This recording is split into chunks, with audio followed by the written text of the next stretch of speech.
Bismillahirrahmanirrahim. Assalamualaikum warahmatullahi wabarakatuh.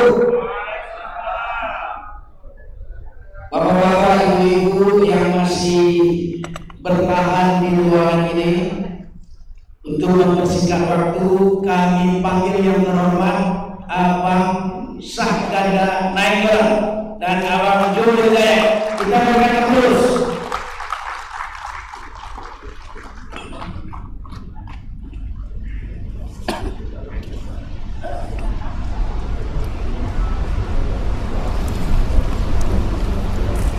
Pepernya udah siapa ini? Sat. Iya, benar siap. Sat.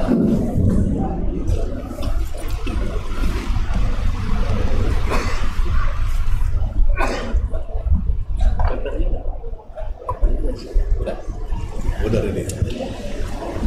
Baik, Bapak Ibu sekalian, kita sudah banyak mendengar materi dari pembicara-pembicara sebelumnya, dan menjelang waktu istirahat ini dua pembicara penting sudah hadir di tengah-tengah kita semua. Kami perkenalkan, ini adalah Bang Dr. Syahganda Nainggolan. Beliau ini sama dengan Bang Jul Hidayat, tokoh nasional yang suara kritisnya selalu kita dengar di mana-mana, apalagi di YouTube, dan belakangan memang makin kritis. Kedua-dua ini adalah aktivis sejak masa Orde Baru, sudah keluar masuk rumah Prodio oleh pemerintahan Orde Baru. Kita bersyukur pada siang ini bisa bertemu langsung dengan beliau, mengubah pemikiran-pemikiran beliau tentang Riau dapat apa. Untuk menghantarkan diskusi ini, izinkan kami bacakan satu bait pantun Bang Jumhur. Di Sungai Siak banyak para nelayan bersampan sambil menjala ikan. Mari kita simak pikiran Bang Jumhur dan Bang Syahganda Nainggolan tentang nasib Riau masa depan. Untuk sesi pertama, kami tidak akan memperkenalkan lagi karena ini memang tokoh yang sudah sangat dikenal di tanah air. Satu barisan dengan kritikus Rocky Gerung. Silakan Bang Nainggolan yang pertama memberikan pikirannya. Boleh berdiri nggak? Boleh. Bahan kuliah. Kasih tuan udah ada nggak? Udah ada mic bagus. Udah langsung Pak.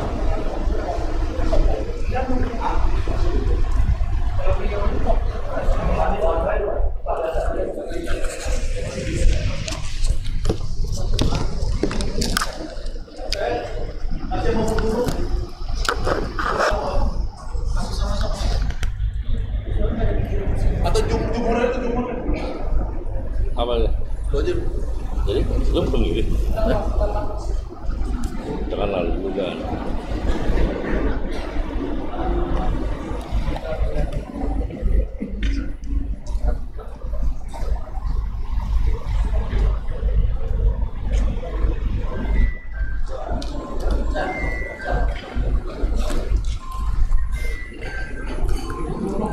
Kalau bapak berdiri kasih kegiatan.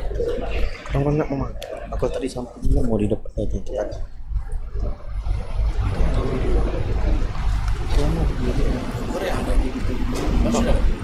Ada saya. Bismillahirrahmanirrahim. Assalamualaikum warahmatullahi wabarakatuh. Waalaikumsalam.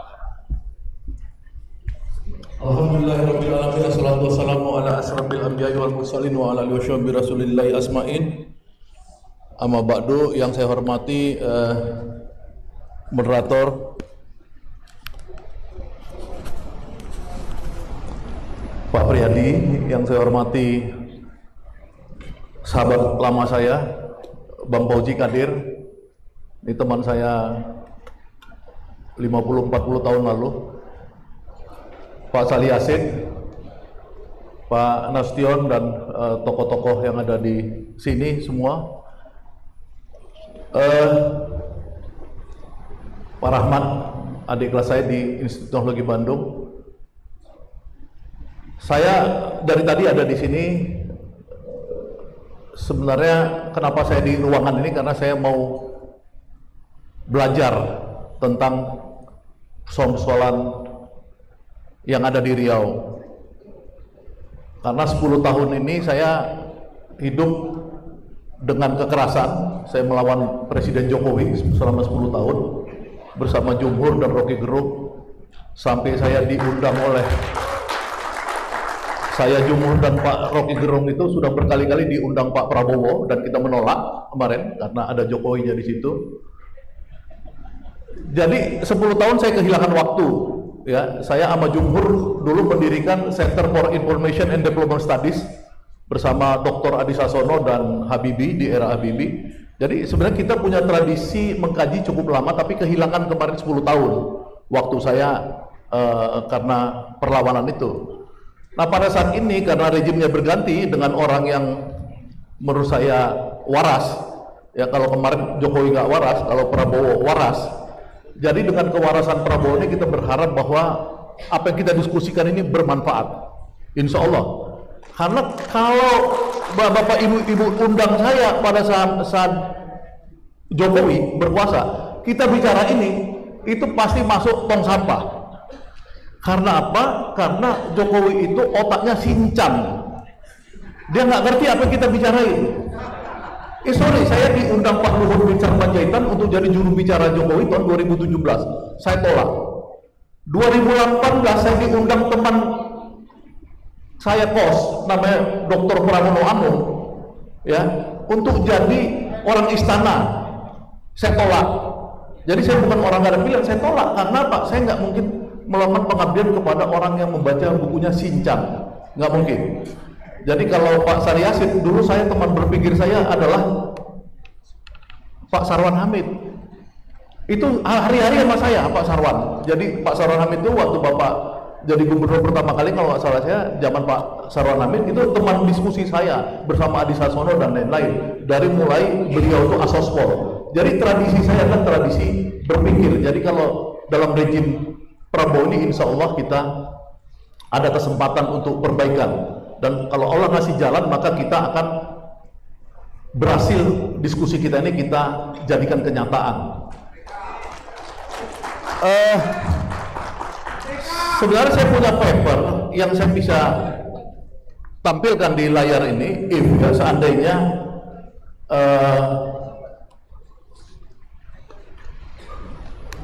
sebagaimana saya minta sama panitia tadi malam, kalau bisa ditampilkan, kalau ada di situ silakan bapak-bapak, ibu-ibu sekalian. Jadi kita mulai dengan isu ini ketika diminta oleh Bang Fauzi Kadir ke saya, harusnya bulan Agustus, dan Bung Robert ketemu saya di Bidakara Hotel. Saya mengatakan bahwa isu ini sebenarnya isu yang paling mungkin kita lakukan sepanjang sejarah Republik Indonesia itu bisa kenyataan sekarang potensinya. Kenapa? Ya, lihat di dalam paper saya itu, di halaman pertama saya itu yang saya tampilkanlah bapaknya Prabowo Subianto. Bapaknya Prabowo Subianto ini Profesor Sumitro Jojo Hadikusumo bersama Dr. Muhammad Natsir pada tahun 1956 itu melakukan pemberontakan di daerah-daerah yang disebut dengan PRRI dan Permesta. Nah, tapi pemberontakan itu sekali lagi saya harus ralat namanya, karena ketika Susilo Bambang Yudhoyono presiden kita memberikan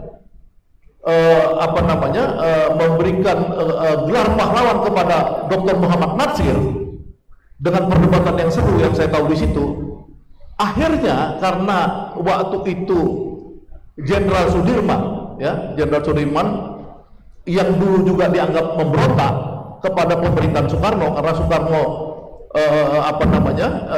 mau tunduk pada Belanda, tapi Jenderal Sudirman tidak mau tunduk.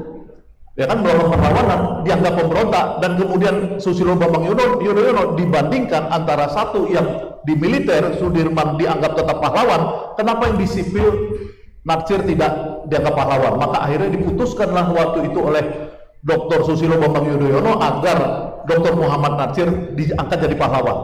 Oleh karenanya kita melihat gerakan dari Pak Natsir dan orang tuanya presiden kita sekarang, Profesor Sumitro Djodikusumo, itu bukan sebagai pemberontakan, tapi adalah seperti yang kita lakukan pada hari ini, menuntut keadilan pada daerah-daerah seperti Riau ini.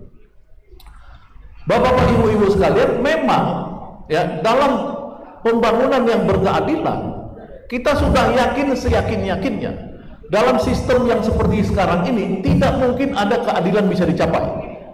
Dan itu bukan kita yang ngomong. Yang ngomong itu adalah Presiden sendiri sekarang, Presiden Prabowo, dan berkali-kali di-emphasize oleh adiknya Hasim Jojo Hadikusumo. Ya, beberapa kali adiknya mengatakan ya bahwa Prabowo itu hanya jadi presiden untuk menjalankan pikiran-pikiran dari papi, dari bapak kami, dia bilang. Artinya apa? Artinya bagaimana membangun masyarakat di daerah-daerah itu bisa betul-betul unggul. Tadi saya menyimak bahwa bapak-bapak, ibu-ibu sekalian itu sudah banyak berdebat tentang hal-hal yang baik sifatnya struktural ya maupun sifatnya detail pada perencanaan pembangunan. Ya, kalau di ITB, di jurusan sipil, di jurusan saya geodesi, jurusan planologi, persoalan isu-isu pembangunan itu adalah persoalan yang biasa. Tapi yang penting ini adalah teriakan-teriakan dari masyarakat adat tadi, bagaimana secara struktural kita bisa mampu mengatasi persoalan ini. Apa yang struktural tadi? Yang struktural tadi itu yang dibilang Pak Nasution tadi, kalau ada 1 juta hektar lahan ilegal di Riau ini, bagaimana lahan itu bisa jadi milik rakyat? Itu problem strukturalnya. Yang sekarang kita lihat, Pak Luhut bin Sarpanjaitan datang ke Prabowo mengatakan bahwa 3,3 juta hektar lahan, yang tentu 1 jutanya tadi di Riau ini, 1 jutaan, itu mau diputihkan asal mereka bayar pajak. Iya kan, itu maksud saya. Oh iya, kalau dia diangkat lagi, maka ini pertarungan Pak pimpinan. Ini pertarungan kita. Saya datang kemari untuk bagian dari pertarungan itu.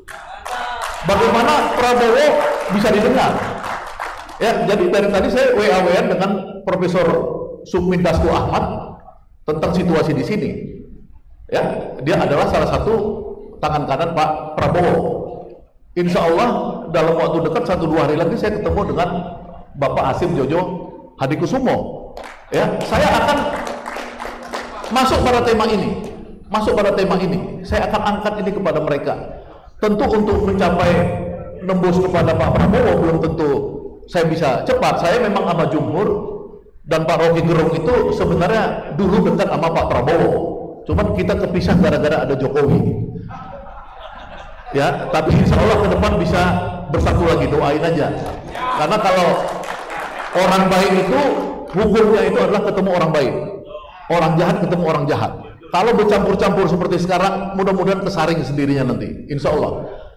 Jadi ketika panitia minta saya fokus soal bagaimana ke depan ini kita berbicara ke arah sumber daya manusia. Oh, ada ininya ya, ada oke. Jadi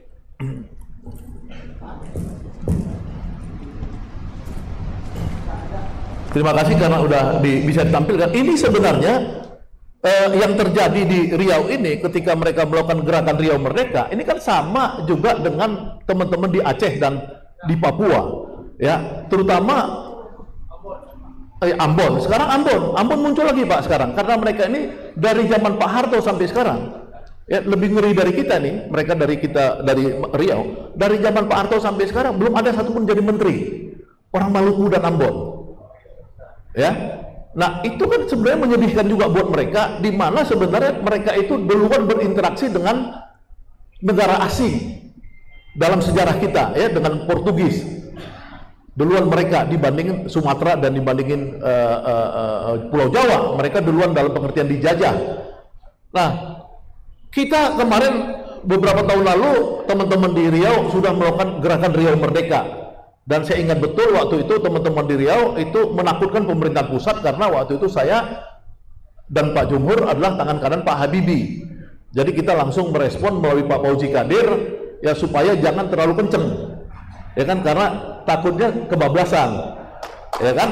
Nah, tapi itu cukup efektif untuk membuat apa? Membuat kita diperhatikan. Jadi sekali lagi sebenarnya kita berharap bahwa gerakan-gerakan kita seperti hari ini minta Riau dapat apa itu adalah supaya kita diperhatikan.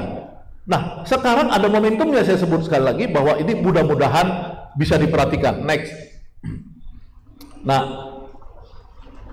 saya yakin pada Pak Prabowo Subianto ini, ya mungkin Pak Sali Asyid tentu lebih tahu karena beliau pernah jadi atasan daripada Pak Prabowo. Ya, tapi saya yakin karena apa? Karena saya yakin orang kan saya bisa lihat dari karakter dan dia anak siapa dan dia bacaan bukunya apa. Ya, kalau orang baca buku Gospel sama buku Sinchan itu pasti beda, Pak. Ya kan? Kalau orang baca Gospel dia keluar bukunya namanya Indonesia Paradox. Jadi buku panduannya ini adalah Indonesia Paradox. Ya, kalau orang baca Sinchan tentu nggak tahu itu keluarnya apa. Nah, Pak Prabowo itu orientasinya memang dia orientasi memakmurkan rakyat. Udah pasti dia itu. Dia pasti memakmurkan rakyat. Orientasi ya, by orientation gitu. Jadi orang ada orientasinya memang ke sana. Dia berkali-kali mengatakan dan dia melakukan itu. Yang kedua, Hasim sudah mengatakan bahwa ini pikiran dari bapaknya. Nah, disinilah saya bilang rakyat Riau ini perlu mencari peluang ini. Jangan kita orang udah begini Prabowo-nya kita masih polanya pola lama. Apa pola lama? Pola lama saya bilang tadi, semua orang pengen berkuasa untuk cari cuan, ya cari uang. Itulah yang terjadi 10 tahun zaman Jokowi. Kalau sekarang kita mudah-mudahan ada kesempatan untuk itu. Next. Nah, bagaimana ketika saya diminta teman-teman untuk memahami sumber daya manusia di Riau, Bang Fauzi Qadir, ya saya coba memotret apa yang terjadi karena tentu lebih tahu Bang Fauzi Qadir, Bapak yang ada di sini, apalagi Pak Sali Asyid daripada saya. Saya hanya bisa memotret melalui angka-angka yang disajikan oleh BPS. Ya kan, angka-angka yang disajikan oleh BPS itu seperti inilah di Riau saat ini. Ternyata mayoritas di Riau ini masyarakatnya itu masih di bawah SMP ke bawah. Ya. Yang ada di situ cuma 11,41% orang yang lolos perguruan tinggi. Ya, kemudian 23% yang dia tamat SMA. Nah, kalau kita bayangkan tadi kita kontraskan dengan kekayaan Riau ini kan sebenarnya nggak masuk akal. Ya, karena apa? Karena ketika kita kontraskan dengan Malaysia atau Malaka aja, ini kita udah kalah jauh. Ini sesuatu yang gila. Jadi pantas kita cemas. Kenapa ketika kita begitu kaya negaranya, kita menjadi yang namanya resource curse dalam bahasa Inggrisnya. Jadi kita dalam kutukan sumber daya manusia. Ada teorinya, kutukan sumber daya manusia. Karena kamu kaya raya sumber daya alam, maka kamu terkutuk menjadi orang bodoh. Ini banyak sekali terjadi di negara-negara Afrika dan lain-lain.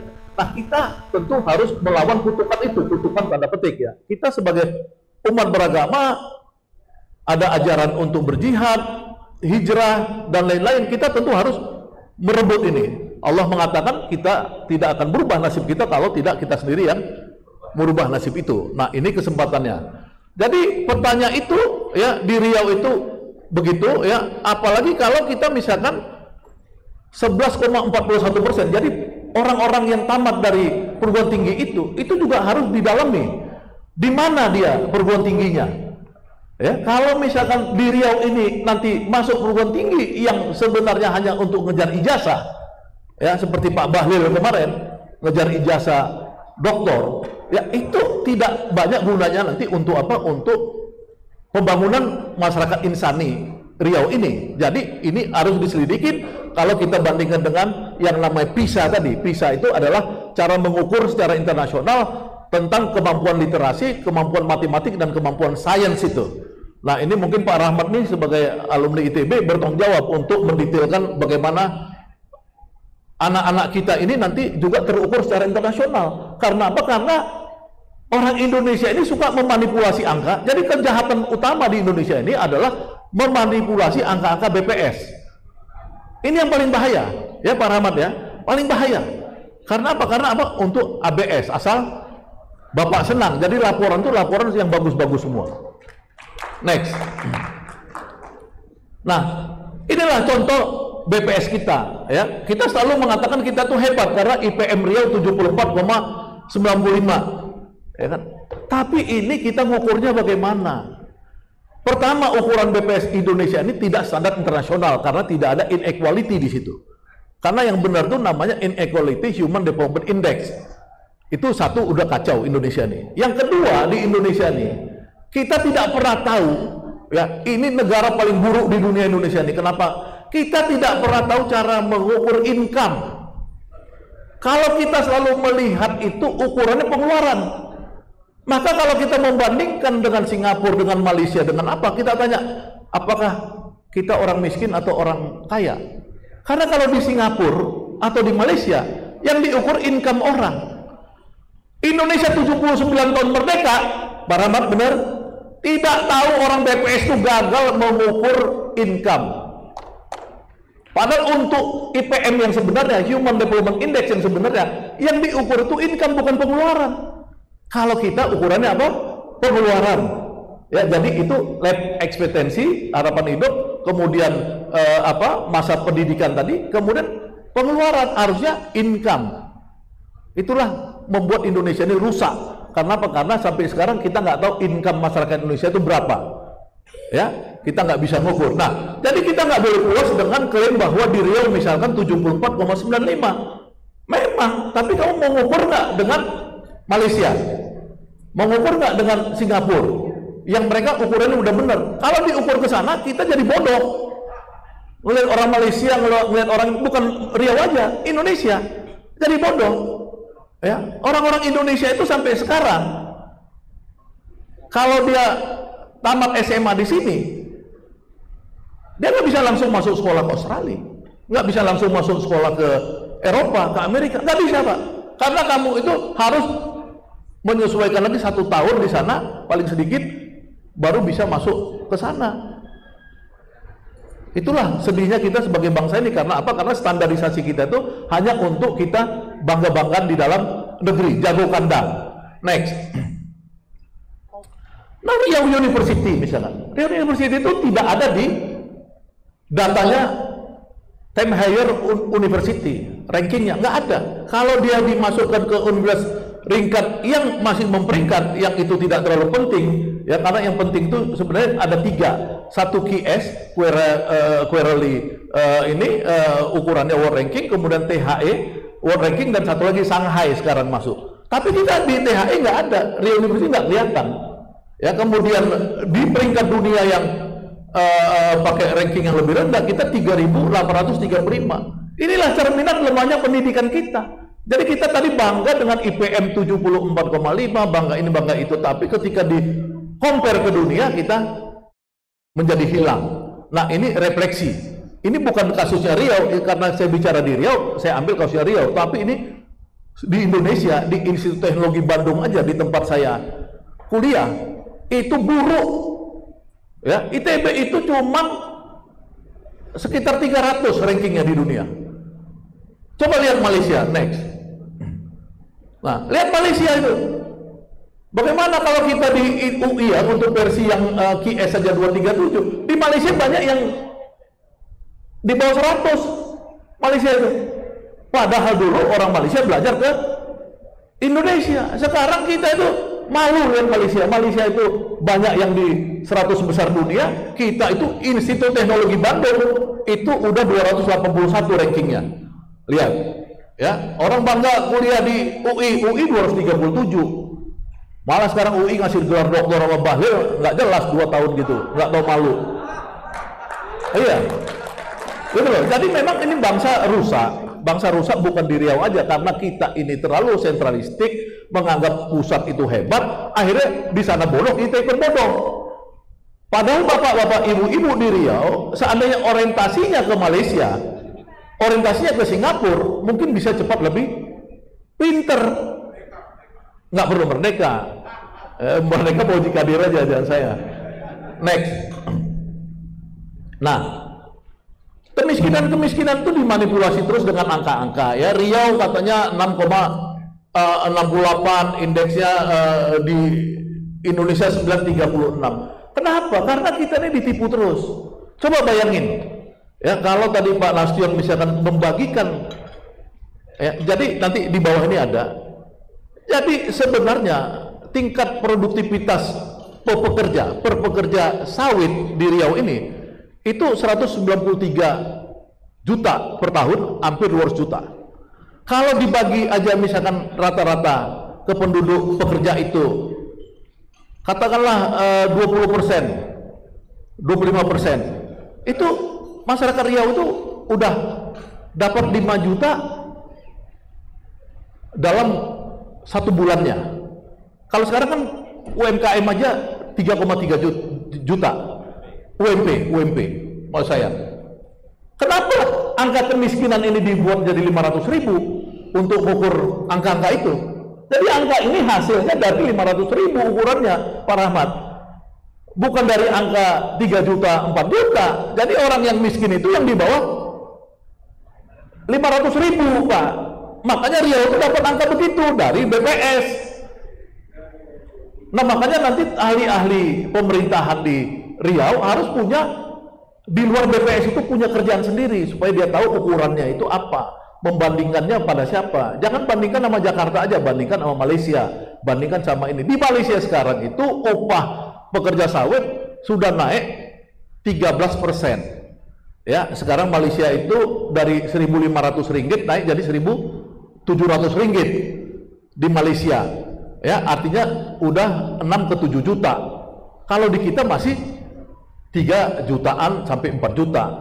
Pekerja sawit siang malam nggak bisa dapat 4 juta. Nah, Bapak Ibu sekalian, kalau kita lihat dari apa yang saya sebut tadi itu, kita meragukan data-data statistik ini. Apalagi nanti kita lihat misalkan next. Ya, nah ini contoh misalkan di Riau fakta-fakta bagaimana ini orang yang kesulitan air minum masih tinggi kok. Ini faktanya. Jadi yang diungkapkan sendiri, orang yang untuk pangan aja masih susah. Ya, ini fakta-fakta yang terjadi sekarang. Ya, misalkan orang kesulitan untuk mengakses air bersih aja 37% masih itu kan udah gila masa. Karena apa? Karena air bersih kita itu diambil semua oleh sawit, karena sawit ini kan menghisap habis air bersih. Next, lihat perlindungan kesehatan kita lemah karena di Riau ini rata-rata per 1.000 penduduk cuma ada 1 dokter. 1 dokter umum, 1 dokter spesialis. Ini data, fakta yang memang nggak bisa dimanipulasi oleh kenyataan. Makanya BPS harus menyajikan ini, gitu loh. Ya, kalau data-data yang suka di quote and quote dimanipulasi itu kalau dia buat relatif nanti, relatif. Tapi kalau udah data begini nggak bisa. Ya, next. Nah, ini yang saya pikir juga penting untuk refleksi kita ke depan untuk anak-anak muda. Ya, ini kalau ketergantungan kita pada rokok begitu tinggi di Riau ini, ya, itu juga akan membuat daya saing kita lemah. Jadi siapapun yang berkuasa nanti, ya, tadi saya lihat banyak calon-calon wali kota katanya datang di sini, ya tolong dipikirkan agar anak-anak muda kita ke depan itu jangan terlalu terjebak pada rokok. Supaya apa? Supaya mereka itu kecerdasannya dan spiritnya lebih kuat lagi dan tidak mengasih uang itu kepada konglomerat pemilik rokok ini. Ini sorry ya, karena saya 30 tahun nggak merokok, 40 tahun. Next. Nah, ini kita bicara ketenaga kerjaan, ya, ketenaga kerjaan di Riau ini. Kalau kita misalkan lihat Riau itu sebenarnya cuma kita berkisar pada 5 bidang aja yang sekarang menyerap ekonominya GDRP, namanya Growth Domestic Regional Development. Itu cuma bidang itu aja, industri pengolahan, perkebunan, ya, pertambangan dan penggalian, perdagangan dan eceran, dan kemudian konstruksi. Nah, tapi kita lihat bahwa sektor-sektor ini tidak tumbuh. sektor-sektor ini tidak tumbuh. Ada apa? Kenapa sektor-sektor ini tidak tumbuh? Kenapa industri-industri yang ratusan triliun ya uangnya itu tidak tumbuh? Kenapa stuck? Nah, ini problem besar. Kenapa kalau dia nggak tumbuh, bagaimana menyerap tenaga kerja? Nah, di sini nanti kita akan lihat ya bahwa Riau itu membutuhkan sebuah strategi baru menurut saya. Ya, tidak lagi bertumbuh pada industri-industri besar. Industri-industri besar ini yang paling mengerikan misalkan next ya. Ini ya saya agak kelompat. Coba next, ada satu nggak ada di sini? Nggak di bawahnya lagi tadi. Bawahnya enggak, atasnya ya. Coba terus. Oh enggak, udah ya ini udah. Jadi gini mas saya. Jadi sebenarnya industri-industri di Riau ini ya. Jadi waktu saya lihat pernyataan pejabat gubernur, mereka bangga 60 triliun ya serapan investasi. Tapi ketika dia menyatakan dengan ini kami sudah memenuhi serapan tenaga kerja. Pas saya lihat berapa serapan tenaga kerja? 19.000 Pak. 60 triliun nyerap 19.000 itu mau ngapain? Yang cari kerja itu 1 juta lebih. Yang diserap 19.000 Pak. Ya Ibu ya. Ibu kan orang koperasi ya tadi kalau nggak salah Pak. Kalau kita berpikirnya secara koperasi, kolektif, dia mikirnya itu bagaimana menyerap tenaga kerja lebih banyak. Kalau yang datang ke Riau ini semua yang hanya menyerap 19.000, kita cuma dipakai lahannya doang sama sumber daya alamnya, habis itu rakyatnya nggak diperhatiin. Ini yang harus dipikirkan strategi ahli-ahli strategi seperti Rahmat, ya mikir strateginya. Ini orang mau datang mau masuk kemari, untunginnya apa? Udah dia datang kemari, kantornya di Jakarta. Coba kita seperti di Texas, ya kan? Semua pabrik minyak Amerika itu di mana? Di Texas, Pak. Anak-anak ITB itu yang ahli-ahli minyak ITB itu di mana semua kantornya? Kalau ke Amerika, sekolahnya di Texas. Jadi laskar-laskar itu maklumatnya itu adalah meminta kepada seluruh perusahaan-perusahaan minyak kantornya harus di Riau nih pusatnya. Iya, kalau itu terjadi, maka Indonesia itu bisa sejahtera. Artinya apa? Artinya kantor Telkom di Bandung udah ada, kantor kereta api di Bandung udah ada, kantor apa? Jadi dibagi-bagi sesuai dengan industrinya sebagai ini supaya adil. Termasuk nanti adil karena dia pungut pajaknya di situ. Karena pungut pajaknya misalkan di Pekanbaru, nanti wali kota Pekanbaru akan untung. Karena apa? Karena dia punya upah pungut pajak. Nah gitu-gitu, belum lagi multiplier efek dan lain-lain. Nah, saya karena waktunya juga nggak banyak, sedikit lagi ya. Nah ini yang ini pekerja sektor perkebunan di sini harus diperhatikan karena dia 3,3 juta orang ada di situ di Riau ini. Jadi setengah penduduk Riau itu ada di sektor perkebunan. Nah, next. Ya ini upah tadi next. Nah ini tadi yang pengangguran pemuda ya. Saya curiga pengangguran pemuda ini besar sekali di Riau. Karena waktu saya lihat data 1,1 juta orang mau di training untuk prakerja, kartu prakerja. Ya itu pernyataan resmi ya sendiri daripada Pemko provinsi bahwa dia akan mentargetkan 2024 dia akan mentraining 1.100.000 orang. Kepala saya langsung pikir pasti itu yang pekerja pemuda dan lain-lain. Bayangin kalau di Jakarta itu secara nasional 9,9 juta, bisa jadi kita di Riau ini juga angkanya cukup tinggi pemuda-pemuda pengangguran. Ini bahaya untuk kelangsungan Riau ke depan. Next. Nah ini pelatihan kerjanya. Next. Nah ini yang saya sebut tadi, produktivitas kita di ASEAN itu lemah. Ya, itu bandingan kita nomor berapa? Nomor berapa pun kecil ya. Singapura oke lah di luar kita, tapi Brunei itu udah jauh sekali sama kita. Kita udah nomor 5 kecil lagi. Ya.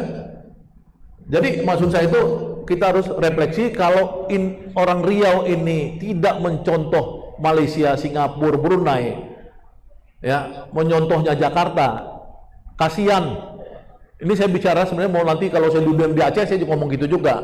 Karena saya percaya pikiran Pak Habibie dulu, Profesor Habibie waktu mengatakan Sijori, itulah kegagalan. Kenapa kegagalan? Saya tanya sama teman saya waktu itu Menko Perekonomian, Bang, kenapa abang nggak masukkan yang tadi Pak Salih Yasin tadi ngomong, kenapa nggak masukkan jembatan Selat Malaka itu? Kan kalau Sijori jembatan Selat Malaka, orang-orang di sini SMP SMA udah bisa akses sekolah ke sana. Dia bilang, Gan, hati-hati Gan, dia bilang, nanti bisa merdeka Riau. Gila nggak coba kepalanya? Hah? Itu otaknya kan otak menurut saya otaknya tuh kacau lah, kacau.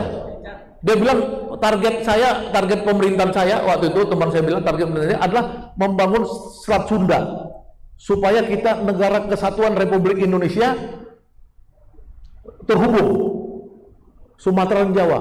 Tapi kita nggak terhubung aja udah miskin, apalagi terhubung.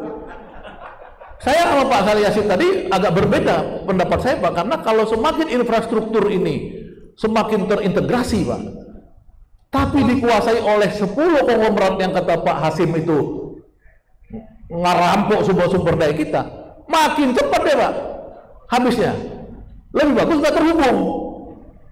Lebih bagus kita terhubungnya ke yang ada growth persaudaraan itu, ke Malaysia misalkan. Tapi saya nggak tahu, mungkin pandangan dari orang-orang militer atau apa dia beda, tapi saya sebagai orang sipil saya lebih senang bagaimana masyarakat Riau ini SMP udah bisa sekolah ke Malaka, sekolah ke Malaysia dan lain-lain. Jadi pulang-pulang pinter, jangan ke sana jadi TKI. Gitu. Terus next. Nah itu tadi saya bilang itu harus investasinya itu, nah ini tadi ya Pak Gubernur, itu investasinya kita perlu yang padat karya, Pak. Cuman berapa ratus next. Ya, jadi inilah contoh di industri kita ya, Bapak Ibu-ibu, ini data BPS. Kita hanya punya 366 perusahaan yang super besar, yang dia itu dengan nilai produksinya 485 triliun. Ya, itu gede sekali 485 triliun. Dia cuma menyerap 80.000 pekerja, 79.000 koma. Gila nggak coba? Yang kecil-kecil dikumpul begitu banyaknya ribuan, ya mikro dan ini itu cuma 5,9 triliun ininya apa namanya nilai produksinya. Dia menyerap sama jumlahnya. Ini nggak adil. Ini harus dibuat di tengah-tengah yang disebut sebagai industri menengah. Ya, untuk apa? Untuk downstream dari industri besar itu ada di sini. Jangan downstreamnya itu ada di Jakarta semua. Nggak bisa, itu harus dilawan. Lawan, teman-teman harus lawan. Jadi konsep kita harus ada. Kita konsepnya ini nggak boleh lagi yang lama ini. Nggak bisa, Pak. Itu yang 366 itu cukong-cukong ini sekarang harus kita kasih tahu. Ini kita mau Indonesia ini adil dan merata. Kalau nggak ya kita ribut. Terus, next. Nah ini hati-hati akses internet data di Riau ini ya. Jadi saya mempelajari di Riau ini ada masalah. Orang-orang di Riau ini anak-anak sekolahnya itu bergeser dari punya laptop menjadi punya HP. Ya, laptopnya itu berkurang, Pak. Jadi subsidi laptop apa segala, orang tuanya yang beli laptop nggak sanggup, dia akhirnya pegang HP. Pegang HP ini di Australia umur 16 tahun sekarang udah mulai dilarang, Pak. Di Skandinavia udah mulai dilarang. Karena apa? Karena anak-anak di sana itu ketakutan, ketergantungan pada HP.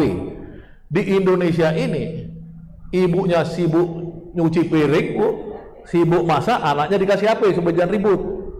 Ini bahaya ke depan, Bu, karena ketergantungan HP itu bukan internet dalam pengertian positif.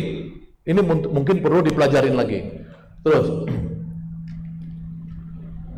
nah ini kita pokoknya ketimbangan harus disingkirkan ya, karena 10 orang Indonesia ini terlalu mengontrol. 10 orang Indonesia ini lebih kaya dari 114 juta penduduk Indonesia. Siapa yang kemarin ngasih statement adalah Hasim Jojo Hadikusumo. Itu adiknya presiden langsung yang ngasih statement. Nah, next. Nah inilah yang saya usulkan terakhir nih Pak Moderator. Pertama ya, kita melihat kenyataan Riau yang kehilangan kesempatan untuk menjadi daerah maju. Ya, jika kekayaan bukan sebagai resource course, dan negara berkomitmen untuk berkeadilan saat ini, sekaranglah saatnya kita membuktikan bahwa Prabowo Subianto ya bisa kita akses dan kita bisa lakukan cita-cita Riau untuk adil dan sejahtera itu. Sekarang saatnya. Yang kedua usul saya, kita harus berorientasi pada Singapura, Malaysia, dan Thailand. Riau ini. Maka Selat Malaka itu harus menjadi tuntutan daripada forum ini. Pak Saleh, saya setuju di situ. Selat Malaka itu harus. Karena apa? Karena kita tidak bisa mengattach suatu daerah yang tumbuhnya begitu pesat kalau kita itu tidak punya orientasi. Orientasi itu penting. Nah, orientasi kewarasan itu adalah kita tembuskan antara Dumai dan Malaka itu harus menjadi ini. Nah, kemudian yang ketiga itu bagaimana teman-teman itu menuntut kantor-kantor pusat dari perusahaan-perusahaan minyak, perusahaan kelapa sawit apa ada di Riau kantor pusatnya, yang tentu diukur nanti kalau dia memang secara ekonominya udah begitu besar harus kantor Riau dan bayar pajak di Riau. Itu nggak boleh tidak. Iya.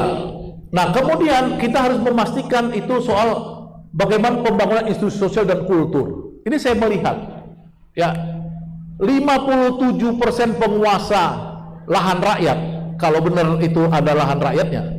Ya, kalau kadang-kadang kan lahan rakyat tapi di atasnya cupong juga. Karena zaman-zaman dulu waktu saya sama Adi Sasono, kita buat inti plasma, ya kan? Karena Mas Adi itu koperasi, konglomeratnya manfaatin rakyat buat koperasi. Nah, tapi dari data yang ada, 57% penguasa tanah rakyat itu adalah transmigran atau ex-transmigran, artinya pendatang. Itu pasti ada konflik sosial ke depan seandainya tidak ada suatu akulturisasi yang lebih pasti di Riau ini. Karena ini persoalan budaya dan institusi sosial. Teman-teman dari lembaga adat, lembaga ini harus terbuka.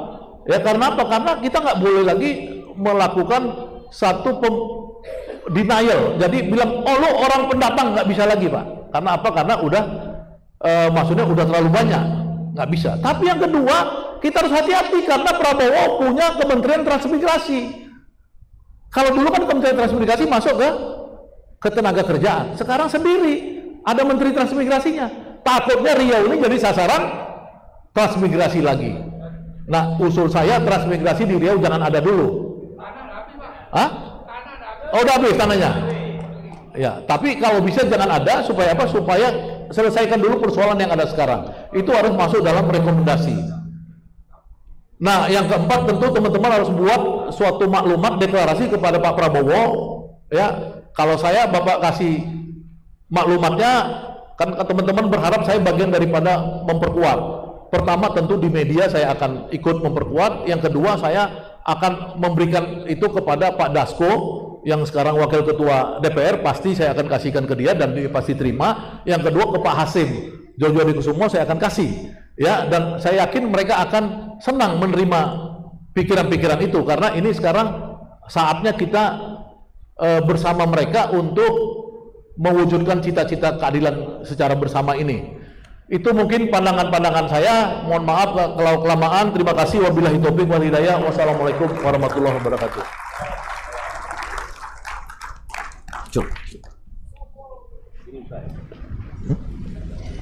Baik, terima kasih Bang Syah dan Danilolan. Beliau memberikan pemaparan 28 menit dari 20 menit alokasi waktu yang kita sediakan. Saya mau tanya ke Pak Ketua SC dulu. Ini kita ada dalam masa transisi, Pak. Apakah kita lanjutkan atau berikut? Lanjut ya? Lanjut aja. Kalau ada kesepakatan ini ya. Baik. Tadi Bang Sanada bicara tentang posisi yang sangat strategis yang berada di mulut globalisasi. Banyak yang bisa diisi. Kita mintakan Bang Jumhur untuk memberikan pokok-pokok pikirannya selama 20 menit. Bang Jumhur adalah Ketua Umum DPP KSPSI. Silakan. Terima kasih. Bismillahirrahmanirrahim. Yang saya hormati, Ambilin HP ya. Oke. teman-teman sekalian, selamat siang, salam sejahtera kita semua. Assalamualaikum warahmatullahi wabarakatuh. Simon Bolivar itu pejuang di Amerika Latin. Satu daratan ingin menyatukan Amerika Latin. Luar biasa perjuangannya dari penjajahan Spanyol sampai frustrasi karena akhirnya Amerika Latin kecuali Brazil itu ada sekitar 18 dan puluhan negara dengan beberapa pulau di sekitarnya. Jadi nggak bisa jadi satu negara. Agamanya sama, orang-orangnya juga sama, sukunya juga sama, ya, dijajah oleh negara yang sama, tapi merdekanya sendiri-sendiri. Nah, ini menarik. Itu sampai frustrasi dia. Ada lagi negara di Afrika Utara dijajah oleh Prancis, merdekanya juga sendiri-sendiri. Turun sedikit ke bawah ke benua Asia, ada negara dijajah oleh Inggris, India, Pakistan, Bangladesh dan sebagainya itu merdekanya sendiri-sendiri. Turun lagi sedikit, ada Malaysia, Brunei, Singapura, itu dijajah oleh negara yang sama, merdekanya sendiri-sendiri. Nah, Indonesia, negara yang dipisah-pisah oleh lautan, saya katakan dipisah. Kita bicara dulu ini. Bicara dulu, negaranya dipisah-pisah, dijajah oleh satu negara yang sama, tapi kemudian merdeka menjadi satu negara proklamasi. 17 Agustus 45, tiba-tiba semua semacam terhipnotis menyatakan bergabung dengan negara proklamasi. Ya, kalau Pak Saganda dan teman-teman bilang dasar penggabungan itu karena ada kesamaan value nilai, katanya Islam, begitulah, dan saya mempercayai itu. Jadi antara kesultanan-kesultanan, kerajaan-kerajaan, karena value-nya sama, oh ini menjadi negara yang lebih besar, akan lebih kuat, akan lebih sejahtera, maka wajarlah kita bersatu, kira-kira begitu. Kalau filosof Prancis Renan itu ada namanya le désir d'être ensemble, hasrat untuk bersatu atau kehendak untuk bersatu, karena persamaan banyak hal tadi. Kehendak itu pertanyaan kata benda atau kata kerja, Pak Saganda? Kehendak itu kata kerja atau kata benda? Kehendak akan kuat kalau ada pemeliharaan yang bagus. Kehendak bisa juga lemah kalau pemeliharaannya kurang bagus. Nah, setelah menjadi republik seperti semboyan dulu, all for one, one for all for all, satu untuk semua, semua untuk satu, semua untuk semua. Apakah itu terjadi sekarang? Karena ada slogan itu, maka kehendaknya kuat.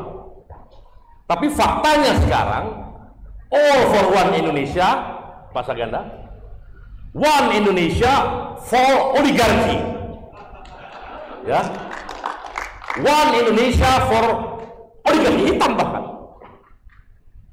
Saya nangis, Pak. Sejak zaman Belanda, Riau ini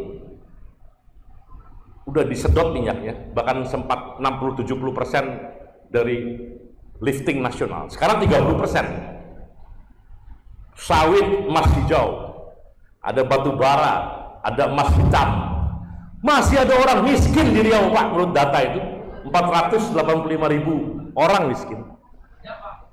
Yaitu data BPS. Yang kita tahu data itu konyol lah gitu kira-kira. Ini artinya pemimpin-pemimpin Riau kufur nikmat. Caranya supaya tidak kufur nikmat, melakukan perlawanan kepada pemerintah pusat supaya diberikan yang lebih untuk Riau, rakyat Riau. Perlawanannya bukan bersenjata. Tidak usah bawa. Tadi bagus perlawanannya, ada puisi, bagus. Ada seminar ini perlawanan, Pak. Terus digembar-gemborkan. Agar kita tidak ikut-ikutan kufur nikmat. Kalau bangsa ini, kata Saganda tadi, resource curse, kutukan sumber daya alam. Nah, bahasa religiusnya kufur nikmat. Betul ya, Pak ya? Bangsa ini kufur nikmat. 2022 dan 600 juta ton hanya dari batu bara ya. 600 juta ton batu bara dikeruk dari bumi Indonesia, dari semua kepulauan. Harga batu bara pada waktu itu sampai 400, 300, tapi rata-rata 300 lah, 300 dolar. Saya hitung Pak Saganda, 2.700 triliun hasil dari batu bara saja, belum nikel, belum emas, belum apa. 2.700 triliun. Silakan Bapak baca di masuknya ke negara ya dari SDM itu pertambangan dari berbagai, bukan hanya batu bara, hanya 351 triliun. Apakah ini one for all for one? Tidak. One Indonesia bikin keputusan, silakan gali keruk batu bara, hasilnya for oligarki hitam, for 9 naga, for untuk orang-orang yang terbatas jumlahnya. Itulah teman-teman Riau, semua orang yang ada di Republik ini wajib marah dengan keadaan ini. Dan Pak Prabowo Subianto sudah berkali-kali mengatakan negara kita negara kaya, kekayaan alam kita harus dikelola dengan baik. Kita tunggu pernyataan itu, saudara-saudara. Apakah itu akan menjadi manifest? Tidak perlu hutang luar negeri, tidak perlu pinjaman dari rakyat, tidak perlu ngutip-ngutip duit tapera itu yang orang udah punya gaji cuma 3 juta dikutip lagi sekian persen untuk tabungan untuk rumahnya kapan bisa dapat itu? Saya tahu persis itu bohong sejati, saudara. Selama 30 tahun diambil 300.000 atau 90.000 perak, setahun cuma 1 juta, 30 tahun 30 juta, dengan pengembangannya katakanlah menjadi 60 juta, rumah saat itu udah 400 juta. Karena dana itu nanti ditaruh di APBN, APBN-nya bolong, nggak punya uang, karena nggak berani ngambil uang dari mana? Kekayaan alam itu, nggak berani. Sawit 274 triliun kalau nggak salah yang di penjualan sawit dari Riau ini. Dapat 3,4 juta rupiah itu UMP buruhnya. Apalagi migas Pak masih 181.000. Saya hitung 82 triliun duit dibuang dari Riau ini, tapi Bapak cuma dapat 3,4 triliun atau 3,6 triliun sebagai apa? Participation interest, ya 10% partisipasi interest dihitung-hitung hanya dapat 3,6 triliun. Baru kemarin dikasih itu, ya kan? Dari 82 triliun yang disedot dan dijual ke tempat lain. Ya minimal jangan ada orang miskin lah Pak di sini gitu. SDM Pak Saganda, bener Pak Saganda. Dengan uang segitu, waduh, harusnya sampai dokter rakyat Riau ini apa? Oke lah, hura-hura nggak boleh. Saya setuju lah. Disko-disko, kebarat-baratan, mabuk-mabukan dengan uang banyak nggak boleh, saya setuju. Tapi kalau sekolah sampai dokter, sampai setinggi-tingginya untuk sekolah, harusnya negara memberikan itu. Dan Riau harusnya bisa. Jadi sekali lagi, mari kita melakukan perlawanan Riau, perlawanan rakyat Indonesia terhadap ketidakadilan yang kita rasakan sama, dan insya Allah kita bisa. Merdeka! Assalamualaikum warahmatullahi wabarakatuh. Baik, terima kasih Bang Jumhur. Teriakan merdekanya tidak. Kita masih ada waktu, sesi ini akan kita akhiri sampai jam 1 ya maksudnya. Jam 1 kita selesai. Saya beri waktu untuk 2 orang penanya. Satu Bang Fianto Butar-Butar, yang kedua Bang Harun Sahdaun. Silakan. Terima kasih. Saya singkat aja. Tadi Pak Saganda Nainggolan kayaknya sangat optimistis dan banyak sekali berharap dari Prabowo. Di sisi lain saya lihat Jumhur ini agak berbeda cara papanya ini. Saya ingin bertanya, eksplisit saja.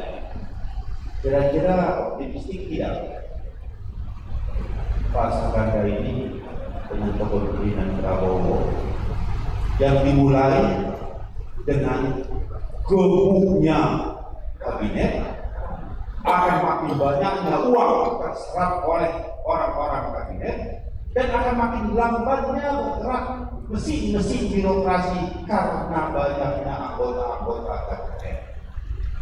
Dengan satu catatan, siapa tahu Bapak Ibu tidak tahu, tekanan APBN fiskal di Indonesia sekarang ini dalam sejarahnya inilah yang terbesar dan paling kuat tekanannya. Kenapa? Kewajiban mengembalikan cicilan dan bunga utang itu pun yang on balance sheet, yang off balance sheet BUMN lebih gila dan Pak. Pada ujungnya kewajiban BUMN yang awalnya off balance sheet itu nanti akan jadi on balance sheet. Kenapa? Harus di bail out. Contoh kereta api dari Jakarta untuk tujuan Jakarta sekian juta ke Bandung itu tadinya itu kan B2B, bisnis to bisnis. Makanya sekarang bail out by the APBN.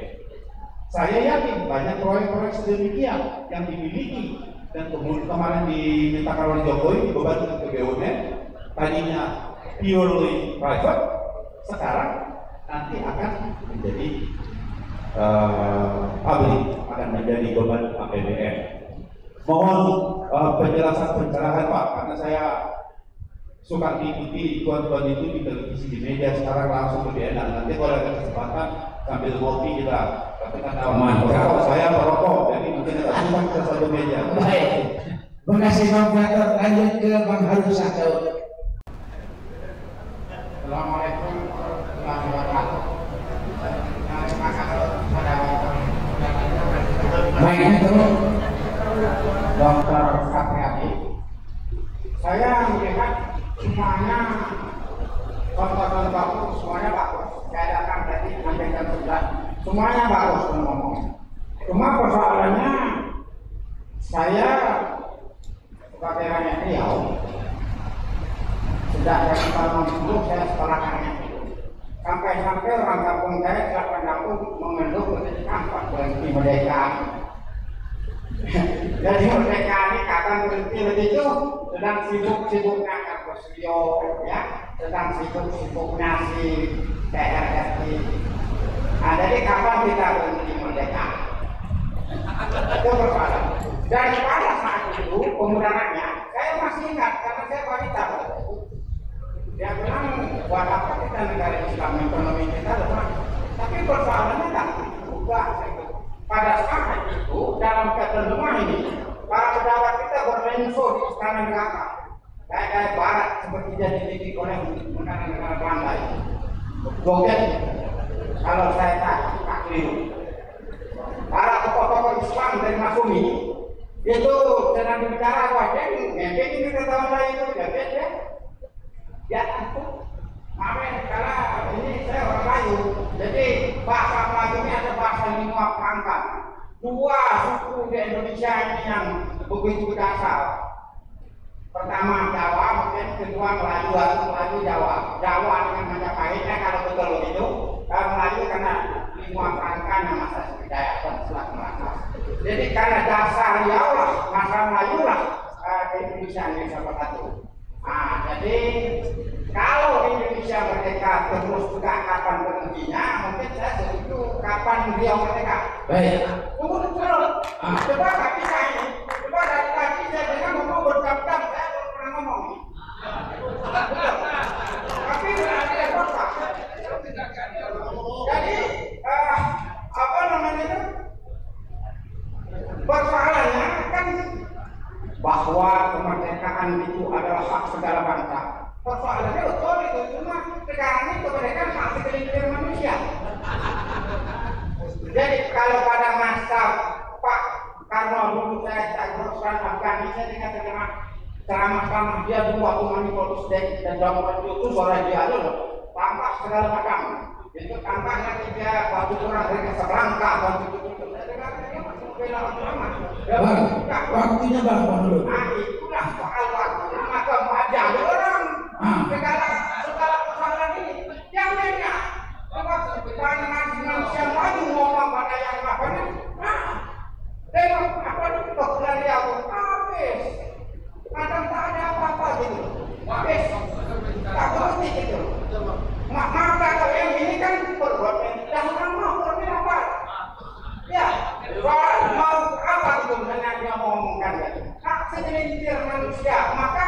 saya mengajukan begini, dulu waktu saya kuliah di Jogja, tahun 80 ada profesor pokok pakar ekonomi dan di UGM itu, katanya yang pokoknya itu ekonomi di Indonesia itu pada dilakukan.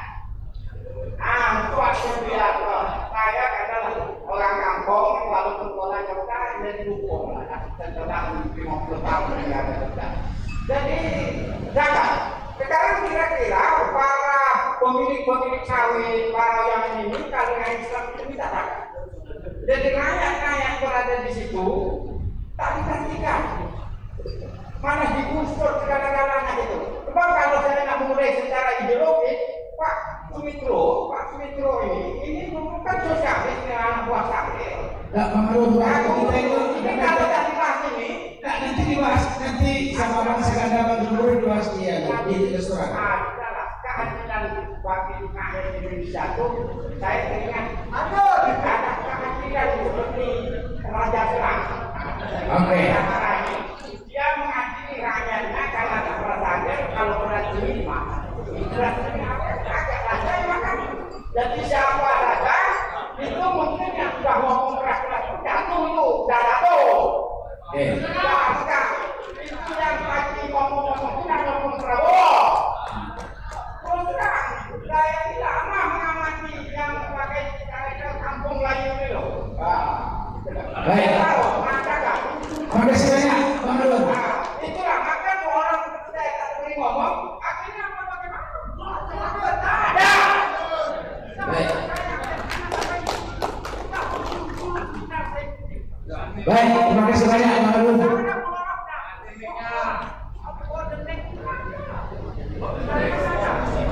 Kita lanjutkan.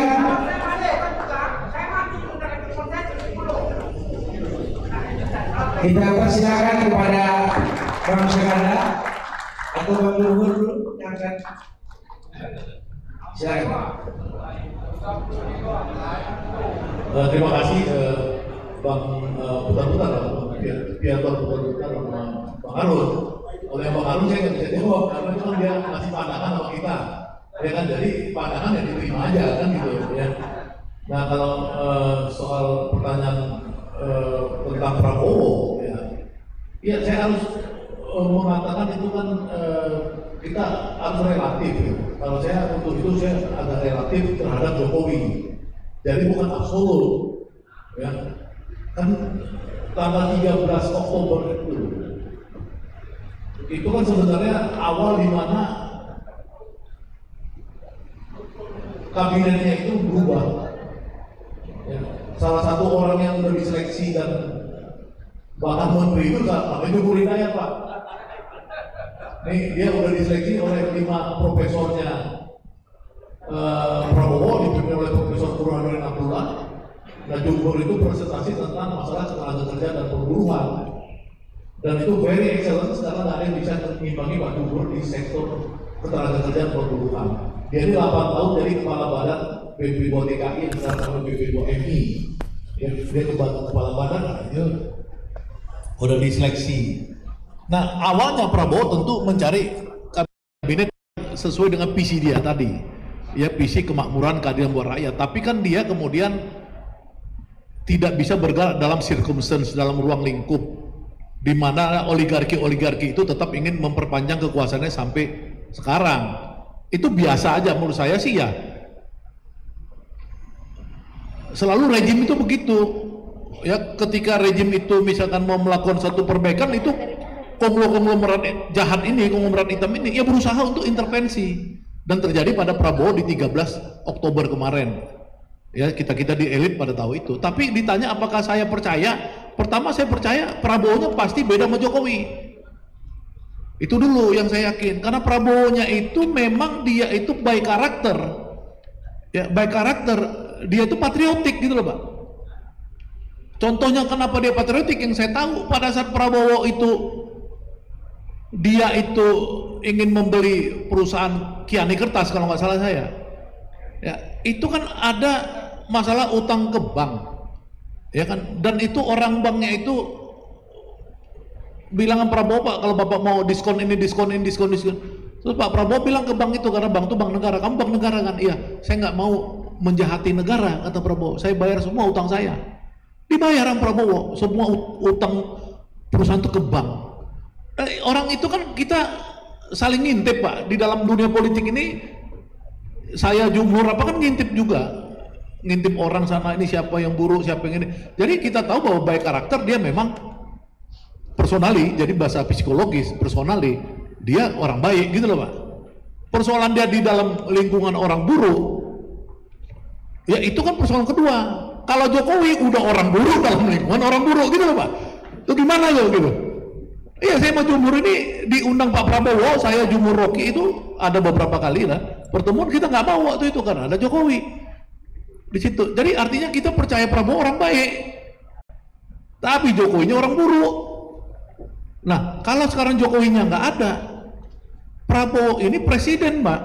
Presiden itu di Indonesia itu adalah pemegang kepemimpinan tertinggi, maka cepat atau lambat dia akan mengkonsolidasikan. Dia konsolidasikan menteri-menteri yang buruk ini sebagian besar ke Hambalang, dia bawa lagi ke Magelang, ke lembah tidarnya bapak-bapak kita yang tentara ini, ya itu dalam bahasa sosiologi, bahasa simbolisme itu adalah lu harus tunduk sama gua, kamu harus tunduk nih, saya presidennya. Nah kalau dia tunduk, saya melihat beberapa kementerian strategis itu bisa dia kendaliin, ya seperti yang udah laten kan Menhan pasti orangnya dia, kemudian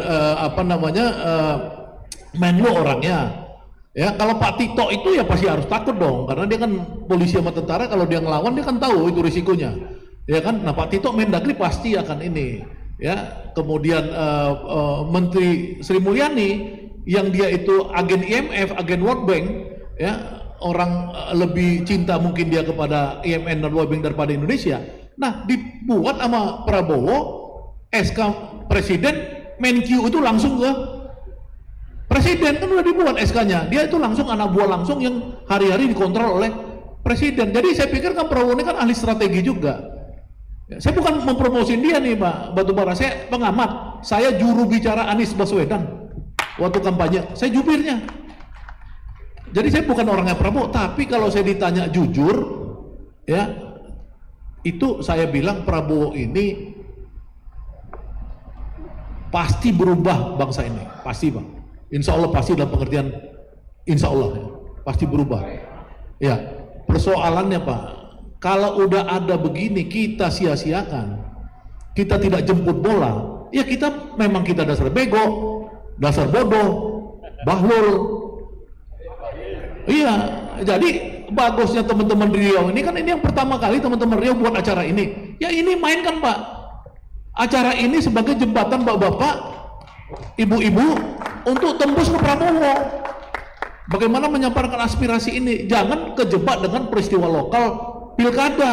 Ini kan kadang-kadang kan ribut lagi kalau soal pilkada. Ini harus dibagi dua. Ada yang urusin pilkada silakan, tapi ada urusan yang begini nih.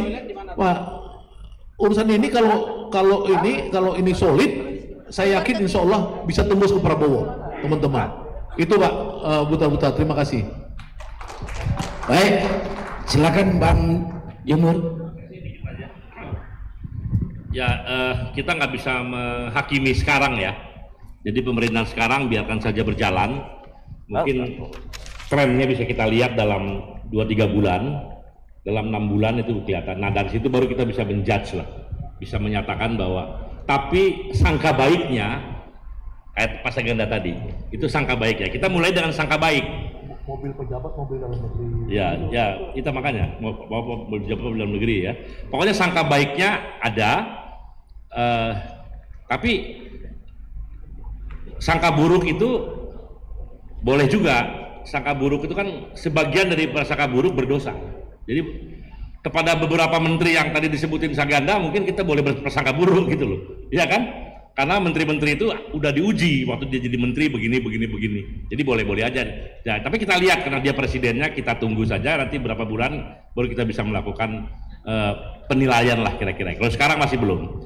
Nah Bapak Ibu sekalian, tadi bicara soal ekonomi Pancasila ya.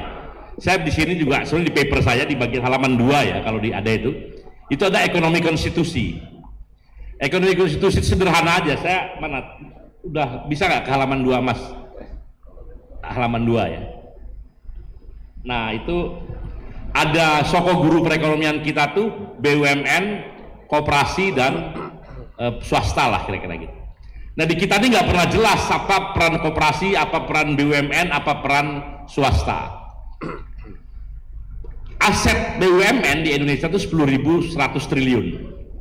Aset koperasi seluruh Indonesia hanya 153 triliun. Jadi hanya 1,5%. Padahal yang digembar-gemborkan dalam UUD 45 itu soko guru perekonomian koperasi. Faktanya nggak ada. Pekerjaan BUMN sesuai dengan perintah konstitusi harusnya dia bertugas mengelola kekayaan alam, khususnya kekayaan ayam yang tidak terbarui, tambang dan migas, dan juga kemudian dengan teknologi dan modal yang besar. Itu negara harusnya. Ya, kemudian yang sudah bisa dikerjakan oleh swasta ya kasih swasta. Nah sekarang ini lucu BUMN-nya ada mungkin 600 atau 1.000 kali kan dengan anak dan cucunya. Sampai urusan perusahaan outsourcing saja, perusahaan merekrut satpam dan cleaning service, ya, catering, konstruksi, properti, hotel, itu BUMN yang ngerjain. Untungnya 10 miliar, 5 miliar, 1 miliar kalau perusahaan itu. Tapi yang ribuan triliun, puluhan ribu triliun dikasih swasta. Sinting nggak negara ini, saudara-saudara? Sinting nggak? Kilo. Ya, kita berharap ada perubahan menjadi waras. Yang punya negara berikan ke BUMN. Jadi nggak usah BUMN ngurus properti outsourcing apa itu nggak perlu. Urus saja tambang itu. Ada migas, batu bara, nikel, puluhan ribu triliun duit di situ. Tapi ini revolusi. Nggak gampang juga, ya kan? Kalau agak gila-gila dikit baru bisa kan? Karena itu 9 naga tuh, wow, udah ngincer, mungkin nyawa itu. Wah gila Pak, ini ngeri Pak. Tapi udahlah. Yang berbasis masyarakat dan sumber daya alam terbarui ada di sana, berikan kepada koperasi. Di Jepang haram menangkap ikan pakai perusahaan perusahaan PT. Nangkap ikan itu harus koperasi. Kenapa? Karena ada masyarakat nelayan, ada pemberian Tuhan namanya ikan. Loh, kok dikasih ke perusahaan PT? Tidak boleh. Harus koperasi. Di Eropa mengelola hutan, perkebunan haram hukumnya PT. Ada masyarakatnya, ada tanah dari Tuhan untuk berkebun, dikelola oleh PT. Nggak boleh. Harus koperasi. Jadi di Eropa tuh Pak perkebunannya tuh, tapi kalau mengukir, membuat meja, kayu untuk diekspor, PT boleh, swasta boleh. Jadi kebun-kebun ini Pak, ada masyarakatnya, masyarakat Riau, harusnya ini ya dikelola oleh masyarakat Riau melalui koperasi, bukan orang datang dari entah berantah punya 100.000 hektar, ngeruk-ngeruk apa semua berpuluh-puluh triliun, ratusan triliun. Rakyat Riau-nya yang tinggal di situ sudah ratusan tahun hanya mendapat remah-remah 3,4 juta atau 3,3 juta berupa UMP. Itu ekonomi konstitusi. Dulu Pak Harto lebih bagus Pak. Inti plasma 20% inti, 80% plasma. Sekarang dibalik 80% inti, dia udah nggak masuk akal. Kok inti kok 80%? Nggak masuk akal. Plasma 20%, itu bukan sel itu. Kalau sel itu yang inti sedikit, tapi penting. Ada pabrik di situ, ada lahan sedikit 20%, ada plasma 80%. Ini sekarang berbalik. 20%-nya masa 20% pun bunuh-bunuhan, saudara, betul kan? Iya, realisasi atau bisa bunuh-bunuhan. Dijagain tuh sama aparat gitu. Daging saya nggak tahu, betul-betul saya udah capek Pak ngurusin ini. Jadi silahkan, itu ekonomi konstitusi ada di situ. Swasta perannya, swasta itu peningkatan nilai tambah. Dia punya pabrik mobil, pabrik motor, pabrik apa, CPO menjadi kosmetik, itu silahkan. Tapi dari ekstraknya, dari kebun, dari tanahnya itu harus rakyat yang mengelola. Dari CPO menjadi apa silahkan. Itu namanya hilirisasi, itu swasta. dari besi menjadi sepeda motor, menjadi mobil, itu swasta silakan. Jadi BUMN jelas akan berkali-kali lipat kekayaannya kalau ikuti teori saya, ya kan? Ekonomi konstitusi, bukan ekonomi jumhur, ekonomi konstitusi. Jadi kita ini dari pemimpin ke pemimpin selalu melanggar konstitusi UUD 45. Sontoloyo, saudara-saudara, sontoloyo. Maka Riau memulai melakukan perlawanan, kembali kepada ekonomi konstitusi, kembalikan hak rakyat kepada rakyat, berikan hak raja kepada raja. Kira-kira begitu ya. Raja itu artinya ya udah, kalau gaji aja, jangan ikut-ikutan nunjuk-nunjuk oligarki hitam. Terima kasih. Billahi fisabilil haq. Wassalamualaikum warahmatullahi wabarakatuh. Luar biasa. Pas jam 13 waktu Indonesia bagian barat. Bapak Ibu semua, kita sudah catat beberapa poin penting dari dua pembicara, Bang Syahganda dan Bang Jumhur, baik yang disampaikan melalui slide maupun yang disampaikan langsung kepada kita semua. Karena waktu sudah menunjukkan pukul 13:02 waktu Indonesia bagian barat, saya akan tutup sesi ini dengan mengutip kata bijak dari Bung Karno. Kata Bung Karno, hanya bangsa yang berani mengambil nasib dalam tangan sendiri akan dapat berdiri dengan kuat. Terima kasih. Wassalamualaikum warahmatullahi wabarakatuh. Kepada narasumber untuk bertahan sebentar di atas panggung, akan diserahkan plakat tanda kenang-kenangan kepada Ketua PPMR. Silakan Pak Nasrun untuk menyerahkan langsung kepada Bang Syahganda Nainggolan dan Bang Jumhur.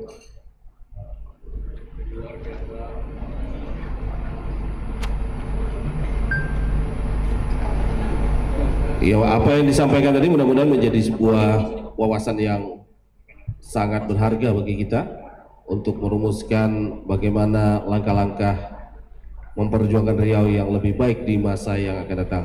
Sekali lagi tepuk tangan untuk narasumber kita yang luar biasa pada siang hari ini. Bapak Ibu, setelah sesi ini kita akan istirahat sejenak sampai pukul 13.45 untuk makan siang dan sholat. Sekali lagi kita akan istirahat sejenak untuk makan siang dan sholat, dan kita akan kembali ke ruangan ini pukul 13.45.